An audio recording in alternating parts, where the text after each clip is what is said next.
The మామిళ్ళ group కొరమీన్ రుచులు. ఏంటి ఈవిడ సడన్గా నాన్ వెజ్ నుంచి వెజిటేరియన్కి ఎప్పుడు మారిందా అనుకుంటున్నారా? వెజిటేరియనేనండి. వీళ్ళు నాన్ వెజ్ ఎంత బాగా చేస్తారో వెజిటేరియన్ కూడా అంత బాగా, అంత మించి కూడా ఉండొచ్చు, బాగా చేస్తారు. నేను ట్రై చేశాను కాబట్టి మీకు చెప్తున్నాను.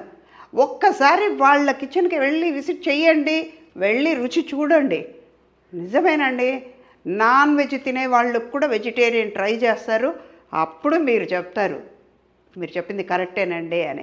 వాళ్ళు పిక్కుల్స్ మాత్రమే కాదు, పొళ్ళు మాత్రమే కాదు, స్నాక్స్ ఐటమ్ మాత్రమే కాదండి, చాలా బాగా చేస్తారు. నాన్ వెజ్ ఎంత ఈక్వల్గా ఉంటుంది వెజిటేరియన్, దీనికంటే చాలా టేస్ట్గా ఉంటుంది వెజిటేరియన్. మళ్ళీ చెప్తున్నాను, ద మామిళ్ళ గ్రూప్ కొరమీన్ రుచులు చాలా బాగుంటుంది. మీరు ట్రై చేసి చెప్పండి. Thank you.